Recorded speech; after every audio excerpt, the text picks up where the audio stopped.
gravação para o programa Projeto Futuro com a professora Heloísa Pires. 1, 2, 3. Hoje nós estamos contando com a presença da professora Heloísa Pires, filha do conhecido escritor Herculano Pires, a quem nós pretendemos dirigir algumas perguntas, procurando através dela conhecer mais alguma coisa a respeito do movimento espírita e a respeito da própria doutrina na atualidade no Brasil.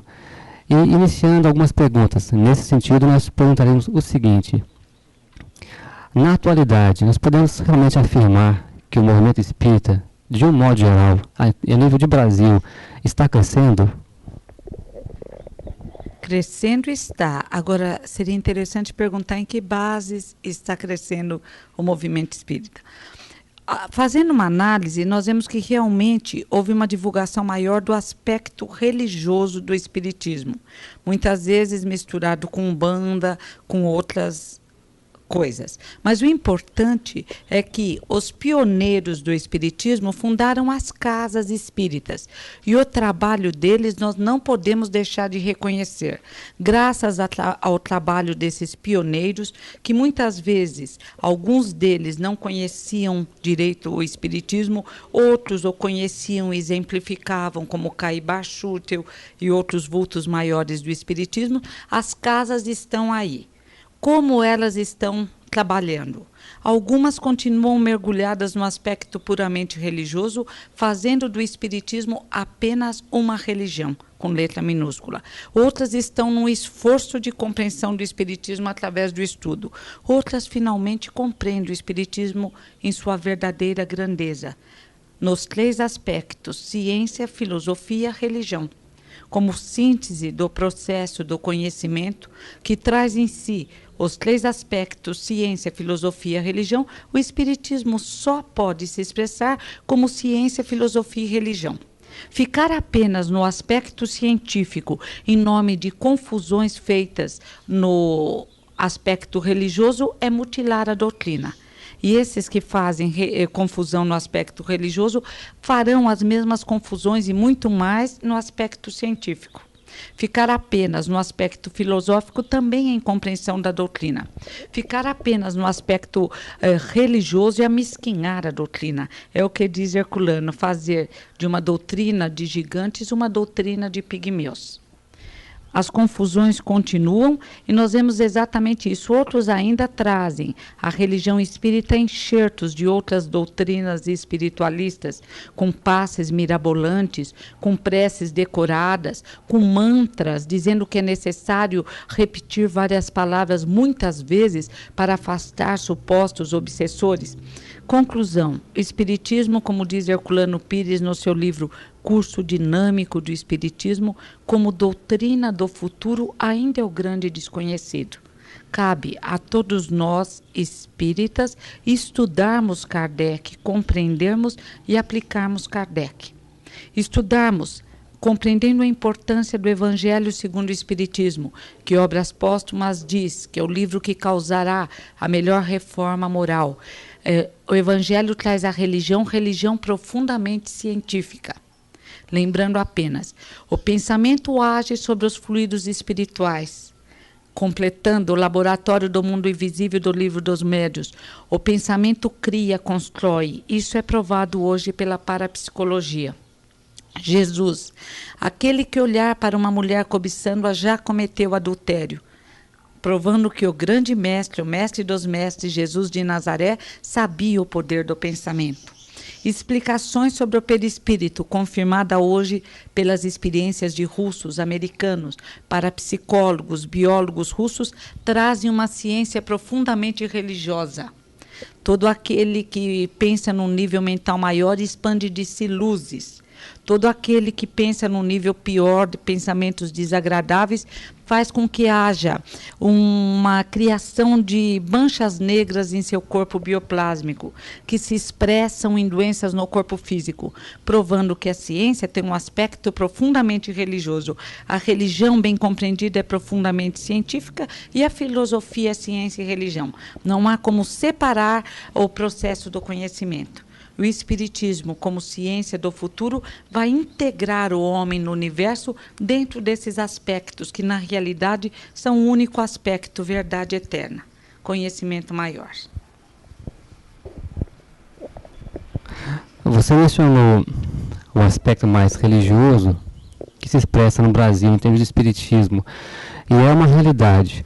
E você acha que é possível reverter esse processo, tornar o espiritismo mais conhecido em seu tríplice aspecto, a curto ou médio prazo? E se em caso afirmativo, qual seria o melhor caminho para se atingir esse objetivo? As crianças e os jovens estão aí, educação das crianças e dos jovens. E eu tenho impressão também que a verdade eterna vai dominar, iniciando também no meio científico. As experiências dos russos, as experiências dos americanos, a tentativa do Netherton com a sua TVP, Terapia das Vidas Passadas, de Edith Fiore, as comprovações obtidas por Banerjee e Ian Stevenson sobre a reencarnação, as experiências do Dr. Hernani Guimarães no campo da reencarnação, tudo isso demonstra que a verdade eterna aparece também no meio científico. Capra, o tal da física, o ponto de mutação, a física quântica, que traz exatamente a teoria da relatividade e concorda ponto por ponto com a gênese de Allan Kardec. O tempo não existe, o tempo é uma convenção do planeta Terra, fora do planeta não existe o tempo da Terra. Isso encontramos em A Gênese de Allan Kardec. O espaço depende do referencial. O Espiritismo foi pioneiro na apresentação dessas ideias e hoje o desenvolvimento da ciência dá as mãos ao Espiritismo, provando que só a aliança da ciência e religião, como explica Kardec na introdução ao Evangelho segundo o Espiritismo, só a aliança da ciência e religião vai produzir a compreensão da verdade eterna e, consequentemente, a modificação do homem, que se expressará na modificação do planeta Terra, de mundo de provas e expiações para mundo de regeneração, paz e amor. Heloísa, mais uma questão que nós acreditamos ser de grande interesse para todos. O seu pai trabalhou muito a questão da religião a nível filosófico, abordando vários aspectos, inclusive a questão do sincretismo religioso.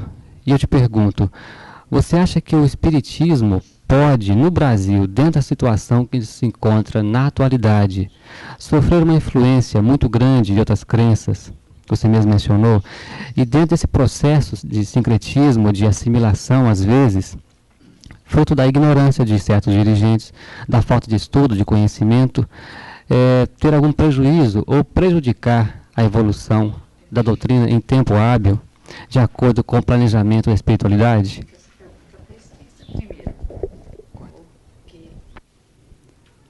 Falando em filosofia e conceitos filosóficos, nós temos que lembrar a importância da filosofia, porque alguns espíritas desavisados, em nome da filosofia, dizem que não se pode aceitar um conceito filosófico, que a palavra religião como conceito filosófico é uma, como religião é outra. Isso é ignorância cultural. O conceito filosófico é o que define a essência, o que a palavra quer dizer. Então não existe outro conceito, só o filosófico. Filosofia é o amor ao saber. Conceito filosófico é exatamente penetrar na essência da palavra. A essência da palavra religião é exatamente o religar a Deus. A essência não são os rituais que depois foram criados pelo homem. A essência é para que serve a religião? Para religar a Deus. Dentro disso, o espiritismo é religião, no sentido de religar a Deus, mas uma religião científica. Uma religião que se expressa numa filosofia do amor à verdade, ao saber. A ameaça do sincretismo religioso, todas as ameaças estão aí. Herculano Pires diz em Ciência Espírita que podemos fazer com o espiritismo o que fizemos com o cristianismo. Atrasar a sua marcha por séculos. Está em nossas mãos. Ou realmente compreendemos a doutrina e a apresentamos como ela é e damos um impulso no desenvolvimento do homem, ou realmente utilizamos o espiritismo como utilizamos mal todas as religiões criadas por nós no tempo e no espaço, para manipular as massas, para alienar as massas, para manter a ignorância. Infelizmente, grande número de indivíduos por inconsciência, por ignorância, por falta de cosmovisão, tem feito isso. Mas não é em nome dessa ignorância que vamos mutilar a doutrina, o que revelaria uma ignorância maior. Exatamente, o esclarecimento vai resolver o problema. O estudo, o debate, o trabalho de pesquisa, o trabalho em equipe, respeitando a apresentação do sábio de Leon Kardec, que era assessorado pela equipe do Espírito da Verdade. E não existe alguém, depois de Kardec, que teve tal assessoria. E se Kardec apresenta o aspecto religioso da doutrina no Evangelho e em A Gênese, no primeiro capítulo, Deus, no Livro dos Espíritos, no primeiro capítulo, Deus, em Leis Morais, Lei de Adoração, não somos nós, em nome de um suposto esclarecimento do homem, que temos o direito, a autoridade de deturpar a doutrina. 3 meses antes de morrer, Kardec explica bem na Revista Espírita que o Espiritismo é religião. Ele diz, o Espiritismo é, pois, religião? Sim, e nos glorificamos por isso, e nos ufanamos disso. O problema da ameaça de sincretismo existe, mas que confusões faremos em nome da filosofia ou em nome da ciência? Outro dia um amigo meu falando em Sartre diz, Jean Paul Sartre, que veio antes de Sócrates. Então as confusões são feitas em nome da nossa ignorância. E nós, quantos deslizes cometemos que outros especialistas, além do nosso conhecimento, devem dar risada também. Portanto, faz parte da estrutura do homem as confusões. E não é por isso, vamos então cortar tudo. O homem se confundiu na utilização do sexo e tentamos a mutilação na Idade Média. Como o homem usou mal o sexo, vamos cortar o sexo. Só cresce aquele que permanecer em jejum sexual. Não entendemos que seria necessário o esclarecimento e a disciplina. O homem se utilizou mal do dinheiro e alguns espíritas hoje são absolutamente contra o dinheiro. Se envergonham de trocarem um carro, de se apresentarem bem vestido. Não é por aí. Não é através de mutilações, através de excessos, através de radicalismo. É através de compreensão e boa utilização, de esclarecimento, de aplicação. Um item do Livro dos Espíritos explica bem o problema, o uso dos bens da terra. Os bens da terra são atraentes para que o homem consiga viver bem na terra. O erro não está no uso, mas no abuso. Isso vale em relação à religião, em relação à incompreensão de Deus, em relação à incompreensão do dinheiro e do papel da beleza. Para encerrar, condensa Paula no céu e inferno. Bonita, inteligente, rica, feliz, vida social intensa. Ajudava os pobres. Feliz na terra, feliz no mundo espiritual. Portanto, o meio espírita criou leis inflexíveis. Diz Popper, Karl Popper, não compreendemos as leis físicas, criamos uma inflexibilidade inexistente no universo. Dizemos, o leite ferve a 100 graus centígrados. Não é verdade. Ele não ferve num recipiente no qual se faça o vácuo. Ele não ferve em determinadas altitudes. Isto vale para todas as incompreensões que fazemos em nome das leis. Ainda não compreendemos as leis físicas, não compreendemos as leis morais. Estamos engatinhando no campo do conhecimento. Precisamos estudar, estudar, estudar para compreender melhor. A verdade eterna é explicada com grande propriedade pelo mestre de Lyon, Kardec. Heloísa, nós registramos com prazer a sua presença aqui em Divinópolis e vamos voltar agora à pergunta inicial, um complemento. Essa tendência religiosa dentro do movimento espírita é mais acentuada em que região do Brasil? Eu acho que em todas as regiões está dentro do homem. O homem, tendo em si a marca de Deus, a lei de adoração, ele sabendo que Deus existe, sentindo não um Deus homem, mas essas leis, essa harmonia, essa luz que nos ilumina, o Senhor do universo, ele o procura e ele procura homenageá-lo numa forma primitiva. Através de práticas, de rituais. Nós encontramos nas casas espíritas de São Paulo, nós encontramos no Rio de Janeiro, nós encontramos no Norte, no Nordeste, em todas as regiões do Brasil. E nós nos encontramos fora do Brasil, quando nós vemos americanos, franceses, alemães, animadíssimos, dançando nas umbandas, no candomblé, felizes. O desejo de coisas mágicas, os resíduos do passado acompanham o homem. E nós tivemos em casa um exemplo, um cirurgião de São Paulo, um homem que operava muito bem, de repente ficou obsedado e não conseguia operar. Frequentando as sessões de desobsessão lá de casa, o pai nessa época era vivo, ele ficou curado. E depois de curado, ele descobriu em Umbanda e disse, Umbanda me fala muito mais alta do que o espiritismo. Um homem culto, um homem inteligente, um homem que deveria estar num nível de raciocínio maior, no setor das emoções ele era primário e partiu para um nível iniciante no desenvolvimento da compreensão do crescimento do espírito. Então é uma coisa que não depende de cultura, não depende de nada, depende de uma autoeducação, de um desejo de evoluir, de um tirar o ranço do passado através da compreensão da verdade eterna. A senhora tocou nessa questão de buscar esses resíduos mágicos, mas a gente, quando começa a observar um debate, por exemplo, a nível filosófico, sempre a pessoa vem se sustentando naquela busca que o homem tem sempre de buscar de onde veio, o que está fazendo aqui e para onde vai. E o que norteia isso talvez seriam as buscas das nossas origens. Não seria essa busca, por exemplo, pelo que é natural, pelo aquilo que desenvolveu no ser humano durante todo o processo evolutivo no planeta Terra, mais forte do que as religiões institucionalizadas, que se apresentam como formas prontas para o indivíduo viver?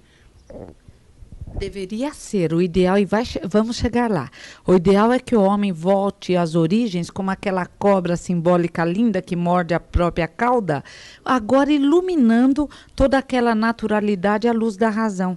Mas nessa caminhada em busca da origem, da pureza primitiva, ele se perde nos descaminhos das incompreensões. E aí, novamente, ele cai nos rituais, nas práticas mágicas, no desejo de homenagear a Deus através dos grandes templos. E nós vemos no século XX doutrinas espiritualistas criando grandes templos de pedra. Templo da paz, templo desejando homenagear a Deus e desejando fazer o homem se transcender através de práticas exteriores. A caminhada é longa, o passado fala muito alto dentro de nós e é necessário um esforço maior para nos libertarmos do passado como num sentido positivo. O passado é uma plataforma luminosa que faz com que nos fortifiquemos no presente partindo para um futuro melhor. Infelizmente, mergulhamos no passado e permanecemos lá. Ainda no meio espírita, os indivíduos fazem promessa, oferecem sacrifícios a Deus. Meu Deus, o meu cônjuge é difícil, ofereço esse sacrifício para eu crescer. Herculano dizia, que evolução egoísta, não se preocupa com a evolução do cônjuge, só ele quer evoluir. Então é uma caminhada muito longa no esclarecimento. Einstein veio dar as mãos ao espiritismo, na compreensão da relatividade. A física hoje diz, o fato atômico tende a existir. A onda, a luz ora se comporta como onda, ora como ponto. Eu diria que o homem do século XX, o homem de todos os tempos, pode dar as mãos à física quântica. Ora o homem é um ponto, ora é uma onda. Em geral, ele tem se mantido como um ponto, egocêntrico, fechado, dentro dos seus conceitos, muitas vezes errôneos. Mas, de repente, conseguindo a transcendência, se firmando na verdade eterna, ele parte como uma onda luminosa, conseguindo auxiliar o seu próximo, iluminando todo o universo.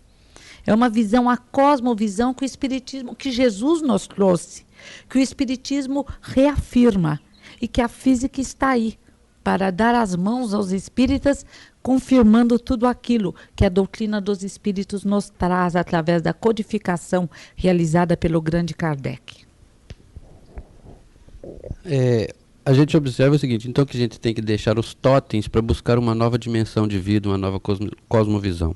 Mas a questão é o seguinte, o que a gente observa ainda na atualidade é uma elitização do espiritismo, às vezes, que as pessoas que não aceitam determinadas posturas e às vezes se afastam, se segregam de movimentos, às vezes que estão já num determinado porte de bom tamanho, e às vezes se segregam e formam grupos.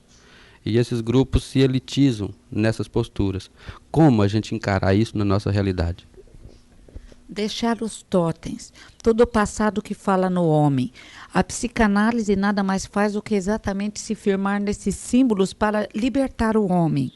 Jung tem um livro lindo, O Segredo da Flor de Ouro, onde ele fala na importância da tradição chinesa, dos símbolos. E eu tenho a impressão que o homem vai primeiro ter que se apossar desses símbolos. Conscientemente, aí ele vai se libertar, através mesmo de um estudo. As práticas mágicas, as benzeduras, a vela, o sal, devem ser encaradas de frente, numa conscientização para a compreensão de que o pensamento liberta o homem. O pensamento liberta de todas as obsessões, que nada mais são do que ligação mental.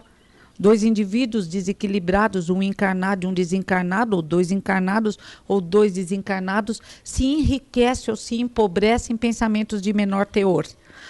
A conscientização do homem de suas possibilidades será a libertação. E essa é a função da doutrina espírita. Como educação das massas, ela visa exatamente tornar o homem forte para se libertar de todos esses rituais e práticas mágicas. Mas a maioria não lê, não entende.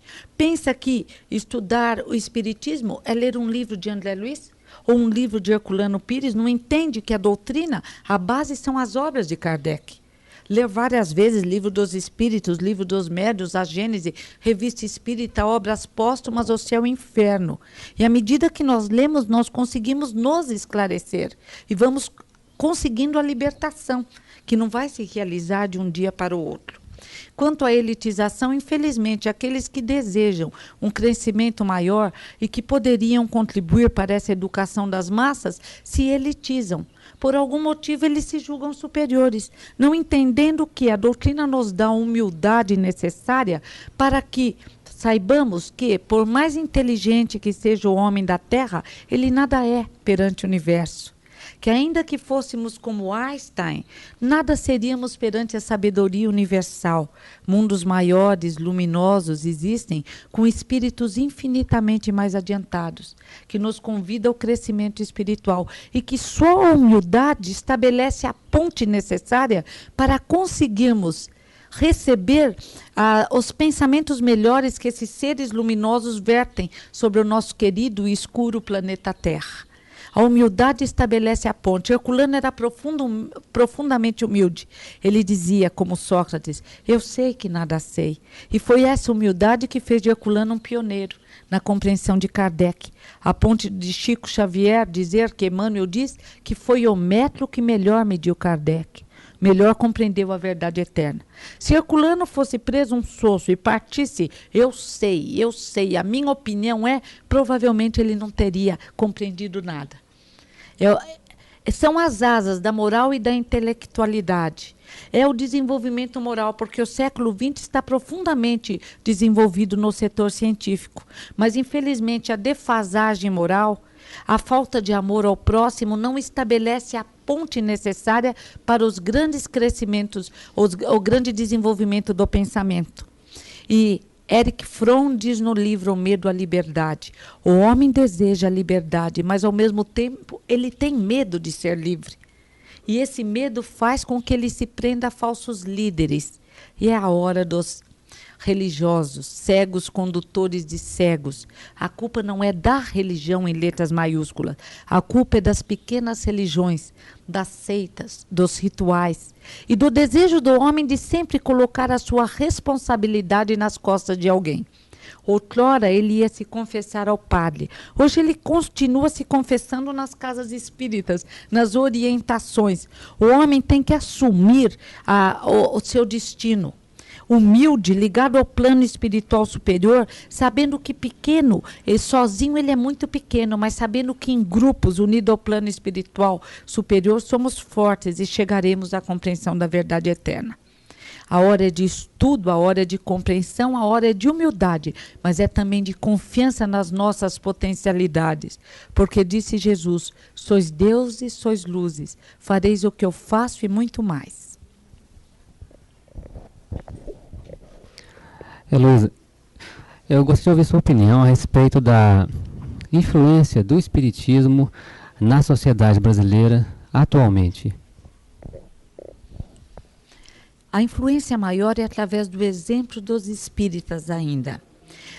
Eu noto que hoje ser espíritas dá status. Existe até uma ideia, infelizmente errada, porque o fato do indivíduo frequentar uma casa espírita não quer dizer que ele seja espírita, mas existe uma ideia de que espírita é um indivíduo correto.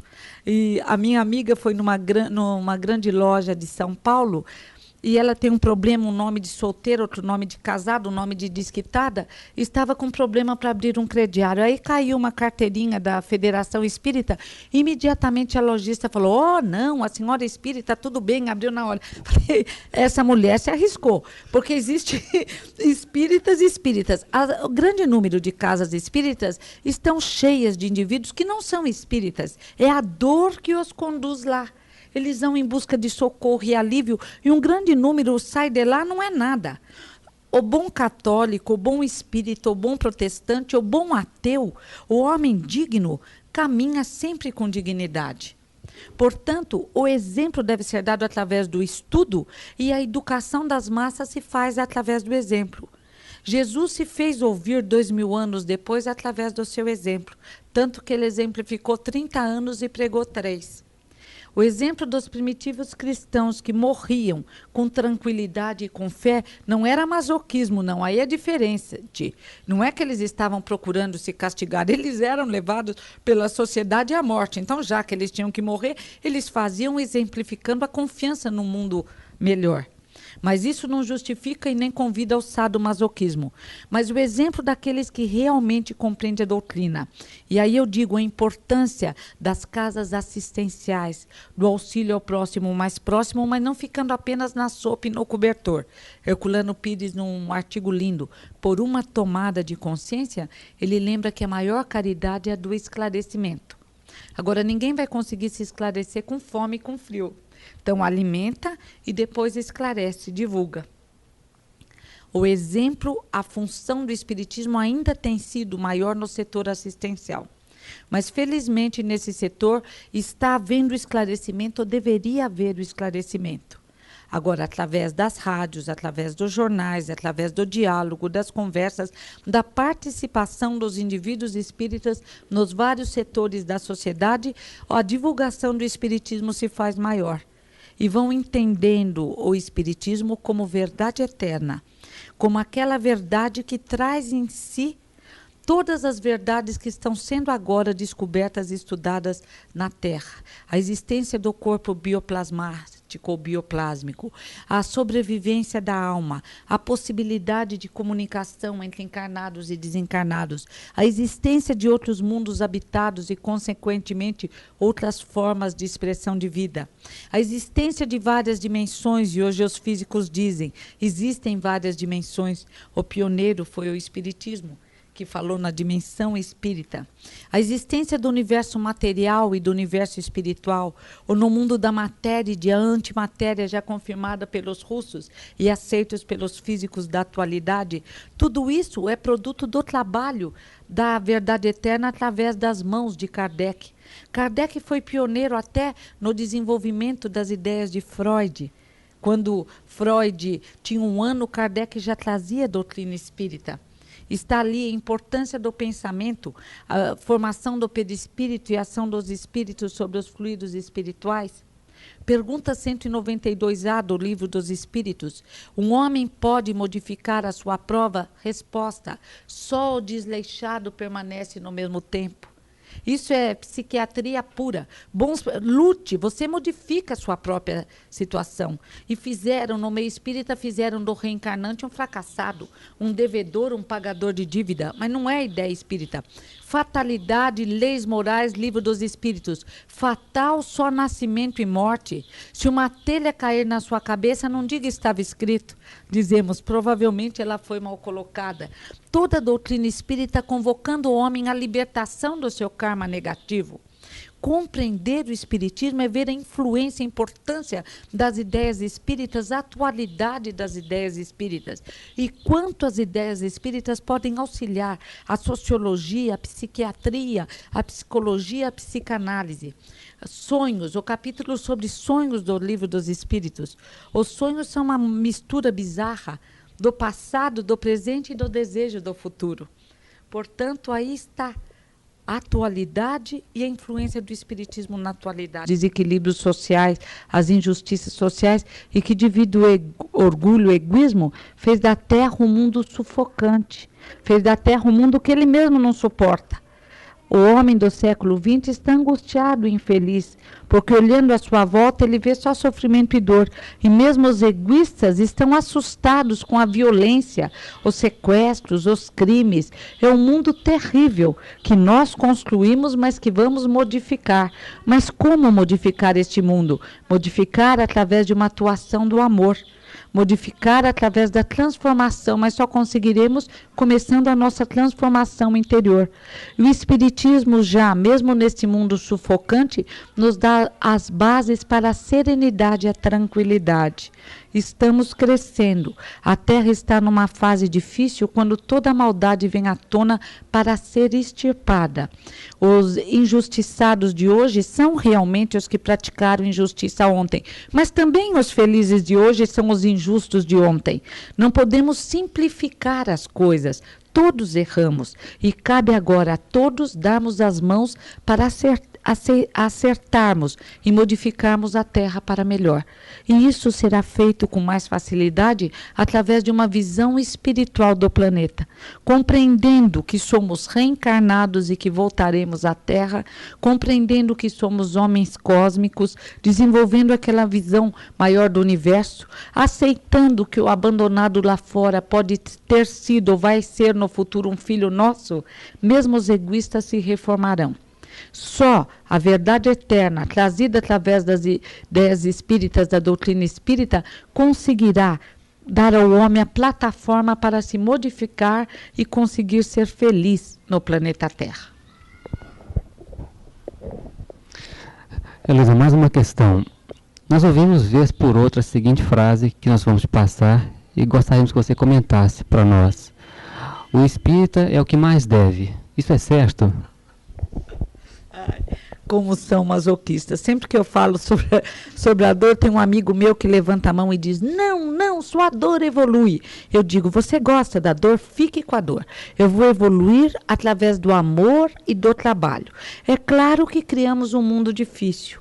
A dor já deveria ter sido extinta do planeta Terra. A dor faz parte dos mundos difíceis, mas não é lei. Existe a lei de destruição dos seres uns pelos outros, que diz o livro dos Espíritos, só vale para os seres primários, não vale mais para o homem. Cabe ao homem, e o homem já tem feito alguma coisa nesse sentido, extinguir a dor da terra. Se a dor fosse só produto de erro, os vegetais não sofreriam, nem os animais. E os animais apresentam problemas em tudo semelhante ao homem. Os animais irracionais apresentam cânceres, apresentam paralisias, apresentam cegueiras, apresentam distúrbios circulatórios, problemas exatamente iguais ao homem. Portanto, a dor, os desequilíbrios da matéria fazem parte de um mundo em desenvolvimento. O homem já conseguiu, através da anestesia, da asepsia, do desenvolvimento da psiquiatria, das doutrinas espiritualistas, melhorar sua situação na Terra, mas pode fazer mais, não gastando tanto dinheiro com armas e utilizando esse dinheiro para a saúde e para a educação. A educação vai diminuir o problema do homem na Terra e vai extingui-lo. Esta é a finalidade do Espiritismo. O espírita deve mais? É claro que não. É o mesmo preconceito que diz, e aqueles que estão com deficiência física devem mais. Existem exemplos de indivíduos lindos, perfeitos fisicamente, que mostram uma grande defasagem moral. Indivíduos terríveis, grandes criminosos com aparência linda. Existem indivíduos lindos e que igualmente têm um desenvolvimento moral muito grande. Por isso não podemos acreditar que tenhamos conseguido a medida exata para medir o desenvolvimento moral de cada um. Os espíritas devem mais? Seriam os primitivos cristãos grandes devedores? Nesse sentido, Sócrates seria um grande devedor? Jesus de Nazaré seria o maior devedor da terra? Porque seria aquele que compreendeu compreendeu melhor a verdade eterna? Se os espíritas, os espiritualistas devem mais, que mundo é esse, onde os ignorantes são os mais capazes e os mais desenvolvidos? Devemos analisar à luz da razão, não à luz do sentimento. O sentimento deve iluminar a razão, mas o sentimento apenas devido à nossa ignorância, confunde as coisas. Herculano Pires explica no Mistério do Ser ante a Dor e a Morte, primeira edição, Paideia, página 35, esse preconceito espírita. Os espíritas, ao olharem uma criança com defeito na perna, já dizem: o que será que ela fez com essa perna na outra encarnação? E devem pensar: puxa, eu fui ótimo, minhas duas pernas são boas. Tudo errado. Não é aí que se baseia a análise, mesmo porque não temos capacidade alguma para analisar. Baseado nisso, diríamos, vendo um bom espírita, esse deve ter errado no passado. Olha como ele entende a verdade eterna. Que critério estranho de julgar. Chico Xavier seria o maior devedor da atualidade. Herculano Pires, idem, Ivone Pereira, e aqueles que estão roubando, matando, então não tem dívida alguma? Tudo errado. Nós temos que derrubar preconceitos.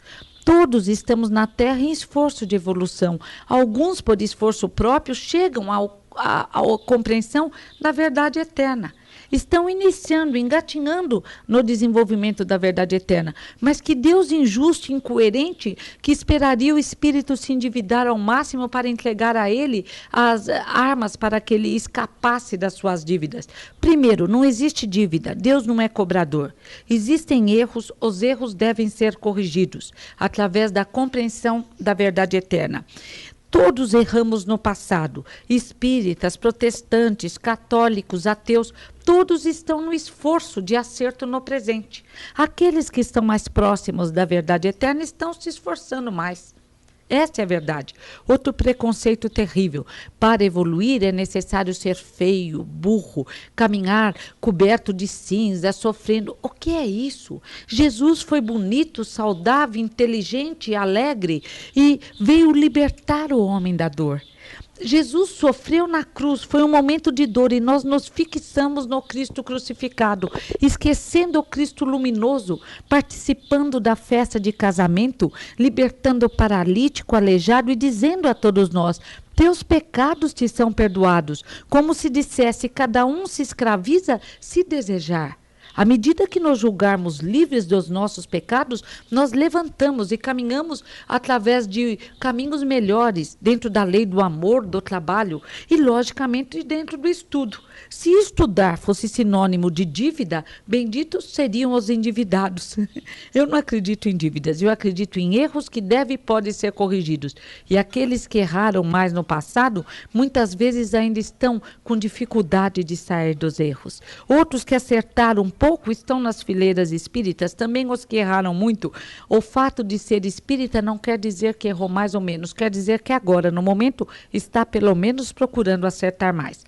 É um privilégio ser espírita. Dizem também: a um homem ia encarnar.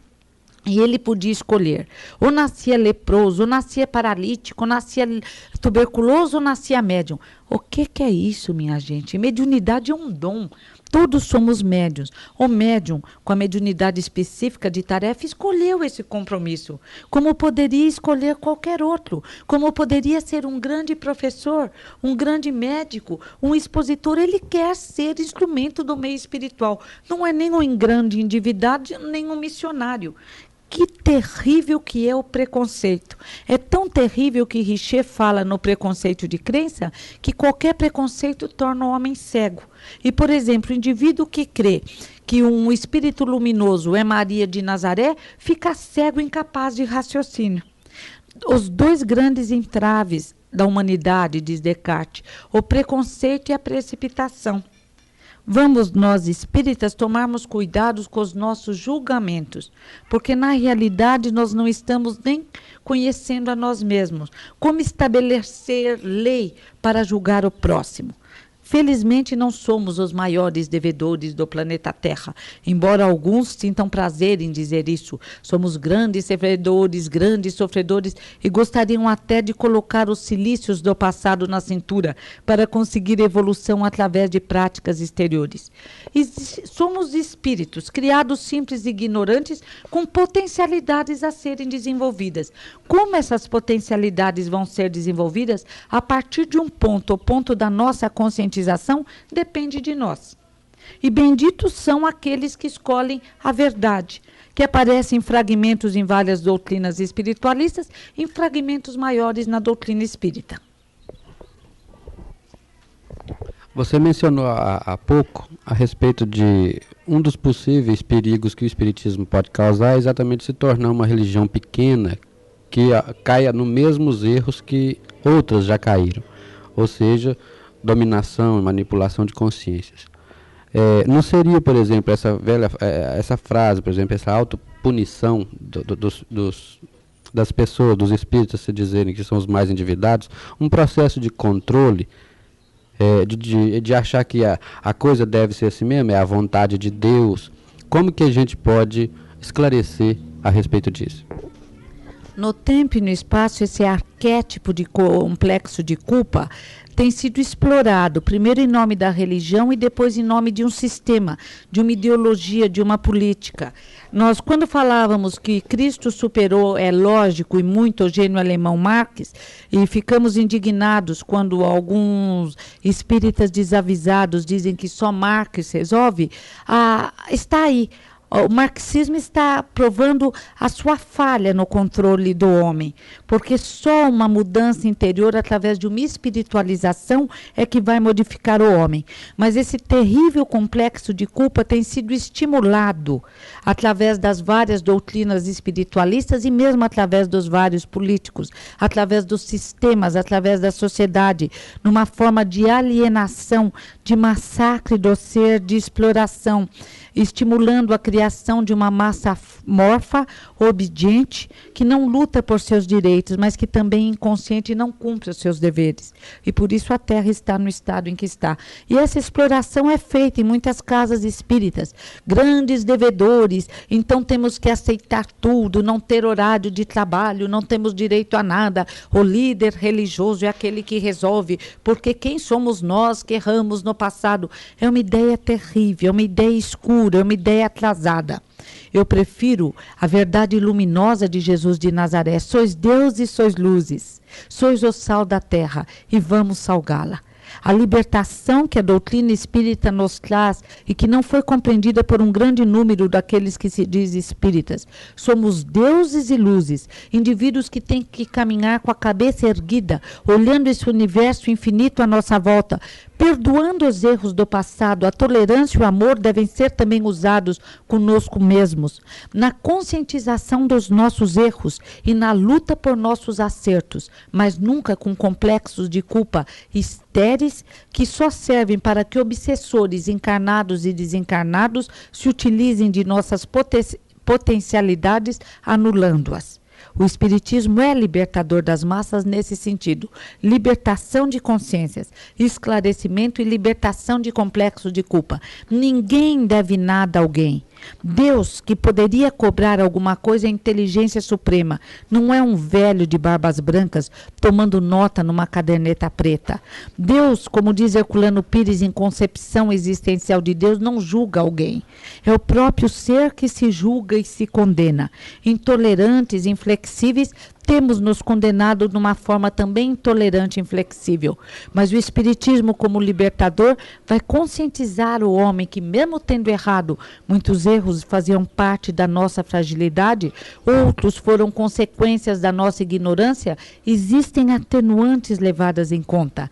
E a finalidade é que façamos dos nossos erros uma plataforma para acertos, caminhando com dignidade e com alegria. Somos deuses e luzes, e nosso destino inevitável é a angelitude.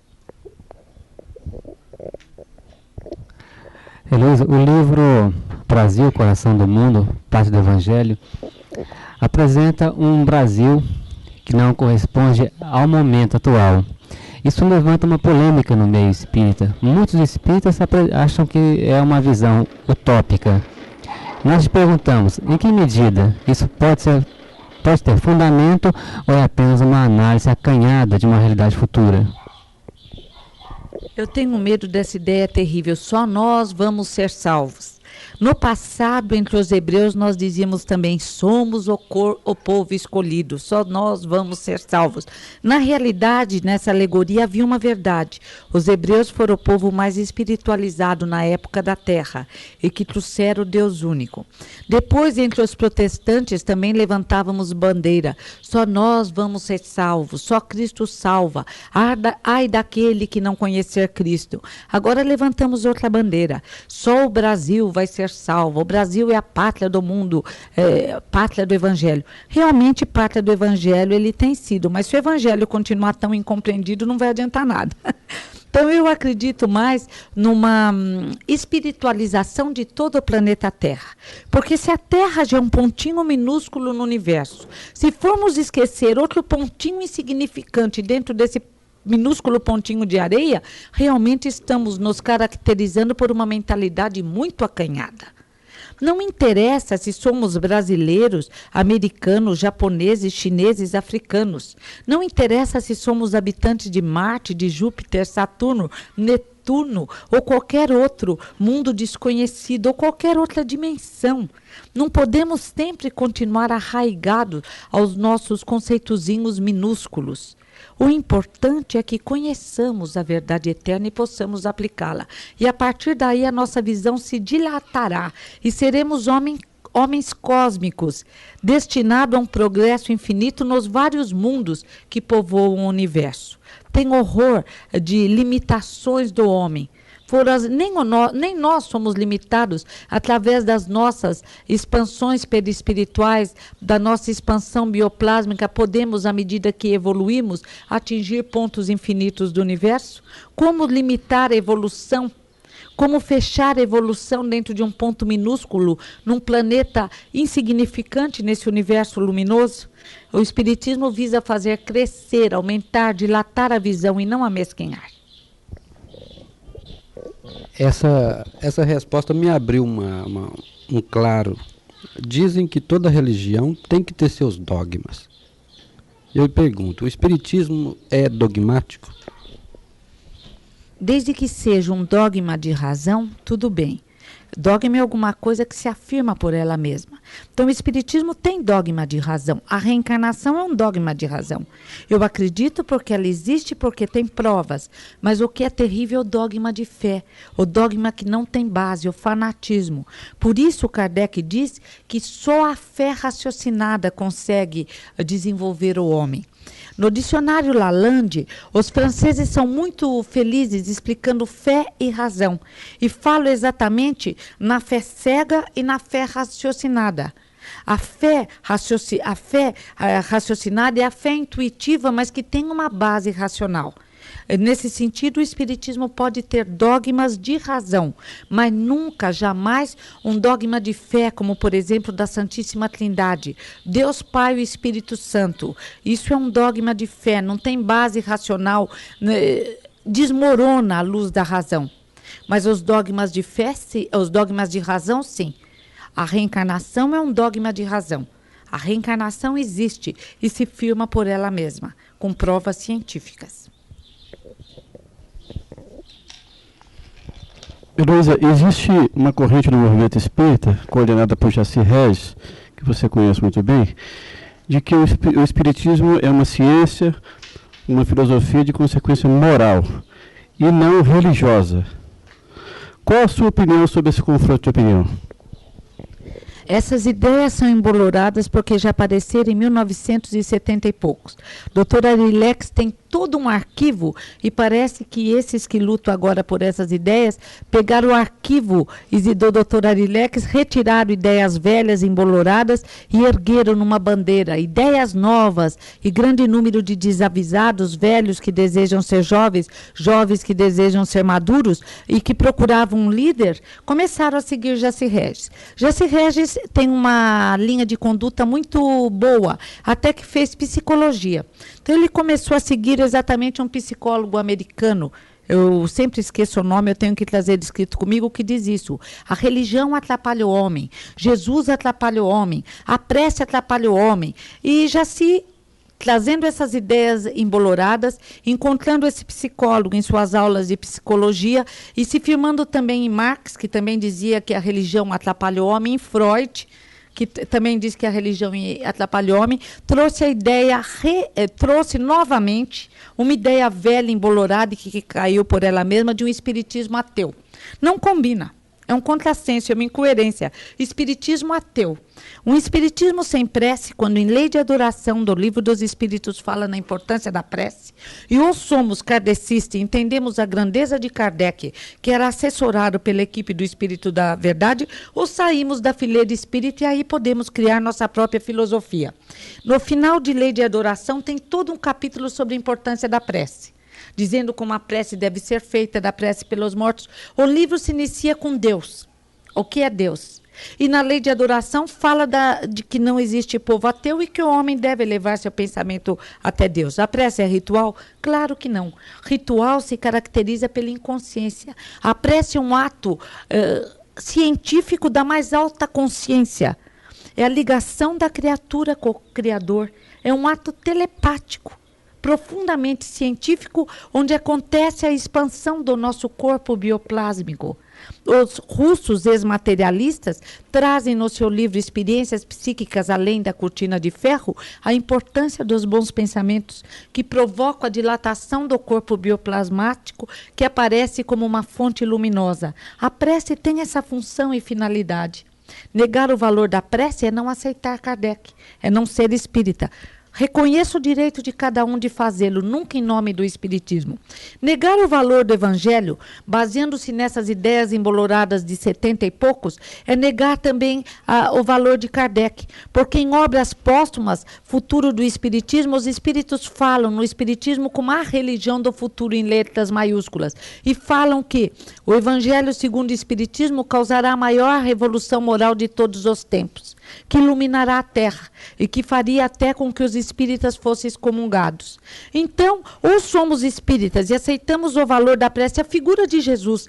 Negar a importância de Jesus revela de ignorar os princípios doutrinários. No livro A Gênese existe todo um capítulo, Jesus, Milagres e Profecias, explicando a importância de Jesus de Nazaré como o maior paranormal de todos os tempos. E quando Kardec pergunta aos espíritos, no Livro dos Espíritos, qual o exemplo de homem ideal? Resposta: vede Jesus. Não mostrar às crianças o exemplo desse homem ideal, segundo a doutrina espírita, é não ser espírita. Os indivíduos que desejam o espiritismo ateu e que dizem ainda revela ignorância cultural, além de ignorância doutrinária. O espiritismo não é a ressurreição do cristianismo, é outra coisa. Como ele nasceu do chão como um cogumelo? Quando exatamente em A Gênese, em toda a obra kardeciana, aparece primeira revelação Moisés, segunda revelação Jesus, terceira revelação Espiritismo. Isso está exatamente em A Gênese de Allan Kardec. Então, tentar lançar o espiritismo como uma coisa à parte do contexto cultural revela ignorância, até do desenvolvimento de uma doutrina, do desenvolvimento de uma ciência, do desenvolvimento de uma filosofia, que não surge do nada. Portanto, nós devemos pensar antes de falar, sobretudo quem possuía um nome na doutrina e que, de repente, revela absoluta ignorância cultural, o que não se justifica. O espiritismo é a síntese do processo do conhecimento, diz com muita propriedade Herculano Pires em O Espírito e o Tempo. O processo do conhecimento é o resultado de todo o crescimento do homem. E o homem cresce no campo da filosofia, no campo da religião e no campo da ciência. Mutilar a doutrina seria mutilar o processo do conhecimento, que já não é doutrina, que é cultura, que é desenvolvimento do homem. Isso, falar essas tolices revela ignorância da doutrina espírita e ignorância cultural, ignorância do que é filosofia, da importância da filosofia, ignorância completa. O indivíduo tem que começar a estudar. Primeiro os conceitos primários de filosofia e depois os conceitos primários de doutrina espírita. E não podemos procurar nossa fonte de formação em Marx e em Freud. Vamos estudar Kardec. Vamos compreender Kardec e nem vamos retirar ideias emboloradas de um baú velho e apresentá-las como nossas ideias novas. Isso pega muito mal. Uma luta no sentido de libertar o espiritismo de dogmas, de rituais, deve ser realizada. Mas a finalidade é esclarecer, não confundir e nem embolorar. Isso é necessário que se faça. Heloísa, e dentro da sua experiência, do seu conhecimento, que perspectiva você apresenta para a evolução do espiritismo no Brasil para os próximos anos? Eu lembro de uma carta que Humberto Mariotti escreveu ao pai e que ele dizia assim: o espiritismo na Argentina está terrível. Os espíritas só lembram de fazer festinha, assistência social e comemorar todas as datas nas casas espíritas. E o pai respondeu a Mariotti: Mariotti, infelizmente no Brasil a situação é a mesma. Nós não podemos ter essa visão pessimista. Com os homens, apesar dos homens, nós venceremos. Os piores inimigos do espiritismo são aqueles que se dizem espíritas, que não conhecem a doutrina, que estão dentro, estão no meio espírita, fazendo e semeando as grandes confusões.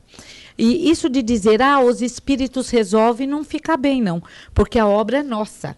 Assim como poluímos o cristianismo, atrasamos a marcha do cristianismo, fizemos da fonte cristalina que Jesus nos trouxe uma salada terrível, matamos em nome do Cristo, perseguimos em nome do Cristo, a mesma coisa podemos fazer com o espiritismo.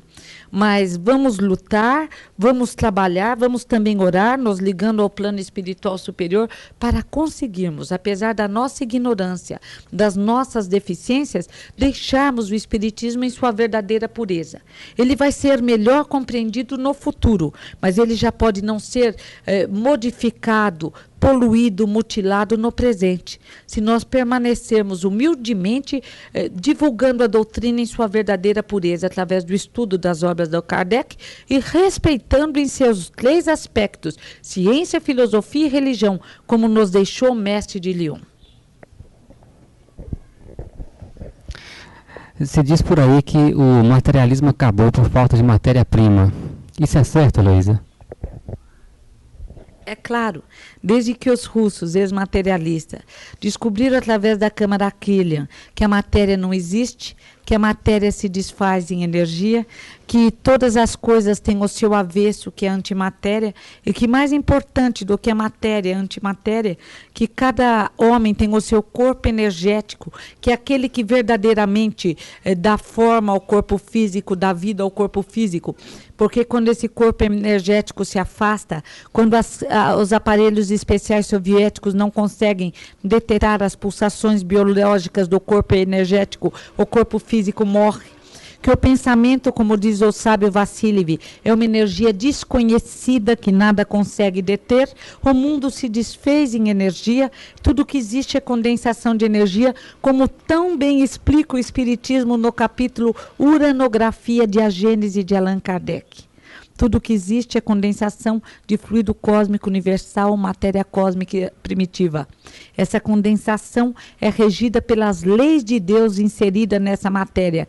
E diz a Gênesis em Leis e Forças: o brasão do universo é um só, unidade na diversidade. E resumiremos todas as leis de Deus diversificadas, conforme os mundos, no nosso mundo aparecendo com o nome de eletricidade, magnetismo, atração, repulsão, numa única lei: amor, que rege todo o universo.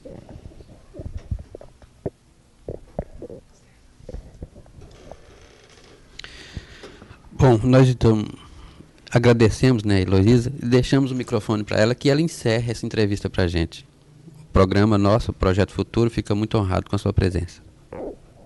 Fico feliz de estar aqui no Projeto Futuro, feliz de estar em Divinópolis com todos vocês, com o nosso querido professor José Pereira, que tanto tem feito pela divulgação do Espiritismo e, sobretudo, pelas obras de Herculano Pires.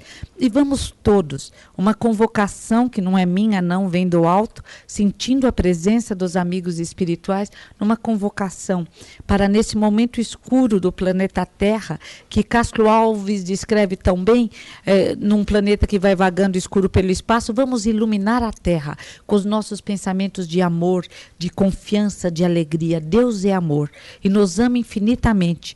E um exército luminoso de espíritos melhores está em nosso lado para nos auxiliar a fazer da Terra um mundo de paz, justiça e de amor.